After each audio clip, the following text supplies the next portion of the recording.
सबसे बड़ा चोर। रात का वक्त था, चाय की दुकान बंद हो चुकी थी। गांव की सुनसान गलियों में एक नौजवान अहमद थके कदमों से चलता हुआ हाजी करीम के पास आया। आंखों में मायूसी, दिल में बोझ और जुबान पर शिकवे। हाजी साहिब, किस्मत ही खराब है।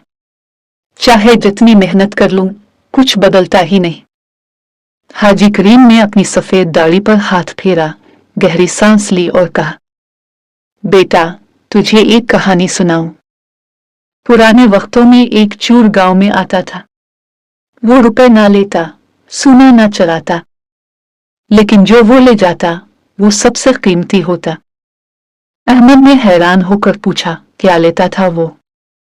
हाजी की आंखों में नमी तीर गई। वो लोगों का हौसला चरा लेता था, इनके ख्वाब चरा लेता था। वो इनके दिल में शक डाल देता था, दिमाग में खौफ बिठा देता था। वो उनका वक्त फजूल बातों में जाय कर देता था।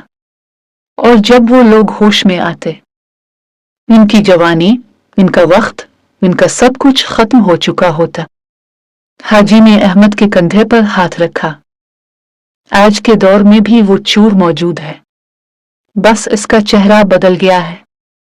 वो चोर है बेमकसद बातों में वक्त जाय करना, दूसरों की राय में उलझ जाना, अपने बस से बाहर चीजों पर फिक्र करना, दूसरों से हसद करना और खुद पर शक करना।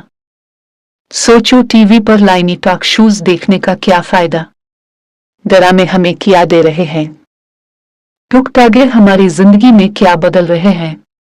बेमकसद पार्टियां, ड्रामा होस्ट, टुकटागे सब तुम्हारा वक्त चरा रहे हैं और खुद पैसा बना रहे हैं।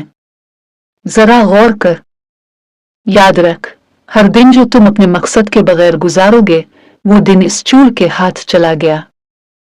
और ये चोर तुम्हारी ताकत, तुम्हारा वक्त और तुम्हारा मुस्तकबिल सब कुछ चरा लेगा। हाजी की आवाज भरा गई, बेटा, सबसे बड़ा चोर तुम्हारे घर में नहीं, तुम्हारे इर्द गिर्द नहीं, सबसे बड़ा चोर तुम्हारे अंदर है।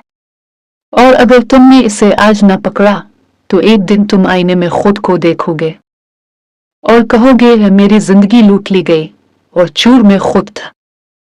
पोस्ट पढ़कर रिएक्ट जरूर क्या करें ताकि हम अगली पोस्ट आपकी खिदमत में जल्दी पेश कर सकें।